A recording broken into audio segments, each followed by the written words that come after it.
Hi everyone, welcome to my channel Srinivas మాటి. ఇప్పుడు మనం సోమనాథ్‌లో ఉన్నాం. ఇక్కడ ఎలా చేరుకోవాలి? ఎక్కడ దర్శనం చేసుకోవాలి? ఇక్కడ ఎక్కడ స్టే చేయాలి? అన్నీ మనం ఈ వీడియోలో తెలుసుకుందాం. మనం ముందుగా సోమనాథ్ ఎలా చేరుకోవాలో తెలుసుకుందాం. సోమనాథ్ చేరుకోవాలంటే నియరెస్ట్ రైల్వే స్టేషన్ వచ్చేసి వేరావల్. నేను ముంబై బాంద్రా నుంచి సోమనాథ్కి వెళ్తున్నాను. Saurashtra Janata express train. Journey time వచ్చేసి 17 అవర్స్. తెలుగు రాష్ట్రాల నుంచి మనకు వేరావల్కి డైరెక్ట్ ట్రైన్ అయితే లేదు. మనం ముందుగా అహ్మదాబాద్ చేరుకోవాలి. అక్కడ నుంచి బస్సులోనైనా ట్రైన్లోనైనా సోమనాథ్కి చేరుకోవచ్చు. వేరావల్ నుంచి సోమనాథ్ డిస్టెన్స్ వచ్చేసి 5 కిలోమీటర్స్ ఉంటుంది. ఆటో వాళ్ళు 100 రూపీస్ ఛార్జ్ చేస్తారు. ఇక్కడ ర్యాపిడో, ఓలా అవన్నీ వర్క్ అవుతున్నాయి. ఇప్పుడు మనం సోమనాథ్లో ఎక్కడ స్టే చేయాలో తెలుసుకుందాం. మనకి గుడికి దగ్గరలోనే చాలా రూమ్లు ఉన్నాయి. నేను స్టే చేసిన రూమ్ వచ్చేసి హోటల్ శివాయ్. 1500 పడింది. రూమ్ అయితే యావరేజ్ ఉంది.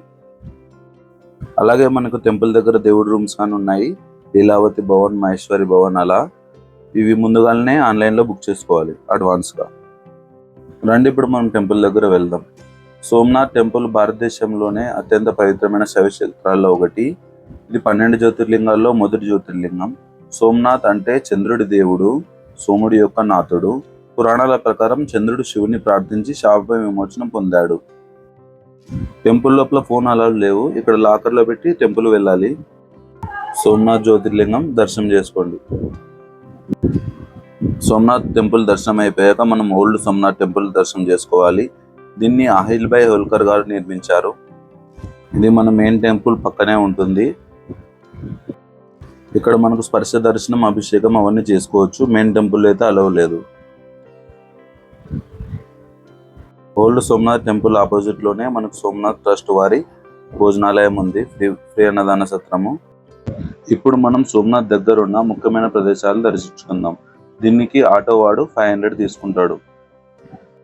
ఇదే బాణగంగా తీర్థం. బాణగంగా సోమనాథ్ ప్రాంతంలో పవిత్రమైన తీర్థస్థలం. సోమనాథ్ వచ్చిన వాళ్ళు ఈ ప్లేస్కి ఖచ్చితంగా వస్తారు. ఇప్పుడు లో టైడ్ కాబట్టి ఇక్కడ అభిషేకం కూడా చేసుకోవచ్చు, లేకపోతే ఫుల్గా నీళ్ళు వస్తాయి. ఇక్కడ నుంచే జరా అనే పోయేవాడు శ్రీకృష్ణుని జిమ్కా అని బాణం వేశాడు. అందుకే ఈ ప్లేస్ని బాణగంగా అంటారు. ఇప్పుడు మనం ఇక్కడ నుంచి బాల్కా తీర్థం వెళ్దాం రండి. ఇక్కడ నుంచి బాల్కా తీర్థం వచ్చేసి డిస్టెన్స్ 2 కిలోమీటర్స్ ఉంటుంది. ఇదే బాల్కా తీర్థ మందిర్.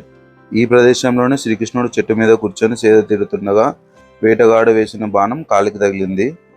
తర్వాత వేటగాడు తప్పును గ్రహించి శ్రీకృష్ణుని క్షమించమని ప్రార్థిస్తాడు. శ్రీకృష్ణుడు అతన్ని క్షమించి భూలోక అవతారాన్ని ముగిస్తాడు. బాల్కా తీర్థం సోమనాథ్ నుంచి 5 కిలోమీటర్ల దూరం వేరావల్లో ఉంటుంది. రండి ఇప్పుడు మనం టెంపుల్లోకి వెళ్దాం.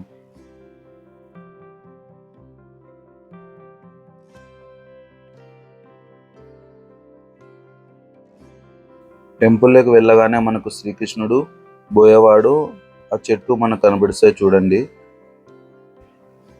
శ్రీకృష్ణుడు దర్శనం చేసుకోండి. ఇప్పుడు మనం ఎక్కడి నుంచి గోలోక్ధామ్ వెళ్దాం రండి.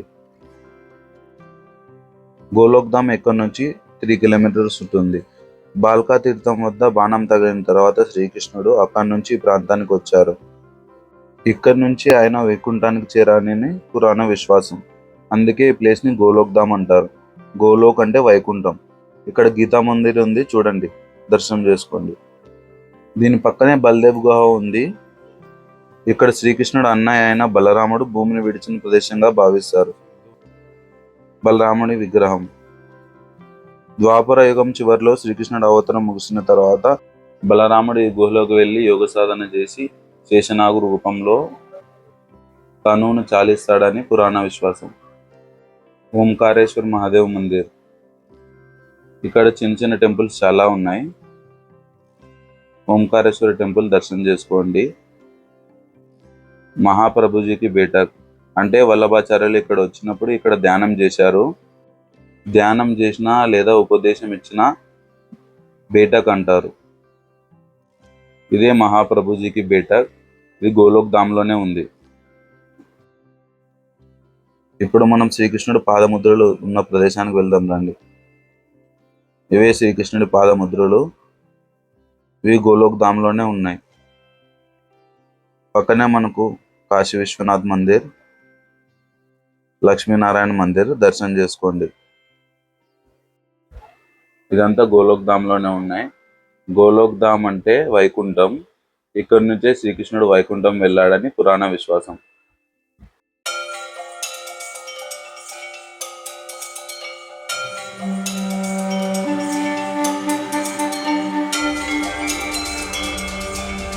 లక్ష్మీనారాయణుడు దర్శనం చేసుకోండి.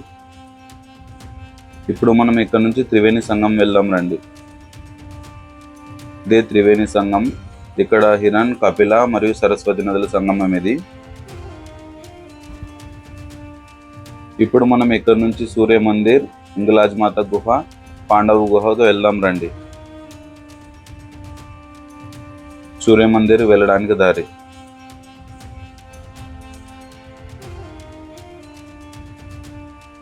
దీన్నే సూర్యకుండ అంటారు. సూర్యుడు ఇక్కడ ధ్యానం చేసినాడు కాబట్టి ఇక్కడ దీన్ని సూర్యకుండ అంటారు. ఇక్కడ చిన్న చిన్న దేవాలయాలు కూడా ఉన్నాయి. ఈ కుండంలో స్నానం చేస్తే పాపాలు పోతాయని అంటారు. సూర్యకుండ ఒకసారి చూడండి.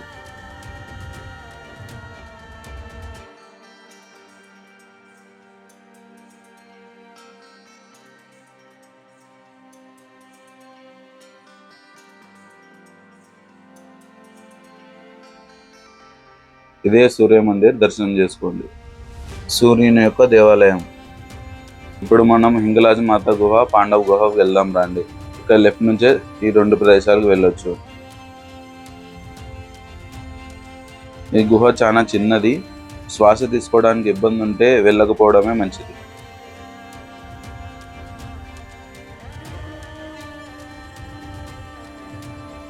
ఇప్పుడు మనం ఇక్కడ నుంచి త్రివేణి సంగమం ఆరతి జరిగే ప్రదేశానికి వెళ్దాం రండి. ఇదే త్రివేణి సంగమం ఆరతి జరిగే ప్లేసు. ఇదే త్రివేణి సంగమం. హిరణ్, కపిల, సరస్వతి సంగమం అని కూడా అంటారు. హిరణ్, కపిల నదులు మనకు కనపడేస్తాయి. సరస్వతి నది అంతర్వాహినిగా ప్రవహిస్తుంది. ఇప్పుడు మనం ఇక్కడ నుంచి టెంపుల్ దగ్గర వెళ్దాం రండి. టెంపుల్ దగ్గర సాయంత్రం టైంలో లేజర్ అండ్ లైట్ షోకి సంబంధించి టికెట్లు ఇస్తారు.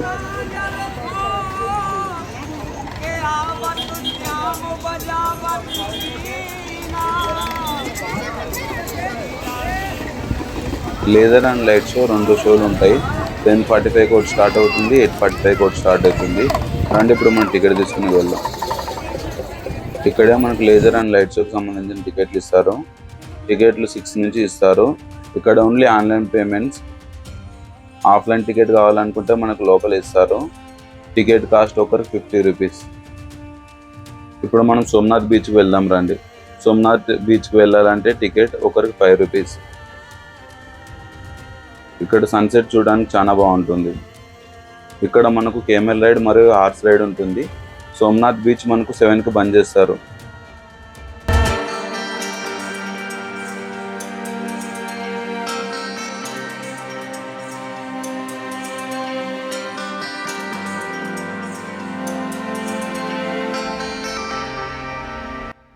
ఇదే టెంపుల్ యొక్క laser and light show. Temple వెనక నుంచి మనకు కనపడుతుంది. మీకు ఈ వీడియో నచ్చినట్లయితే లైక్, షేర్ మరియు సబ్స్క్రైబ్ చేసుకోండి.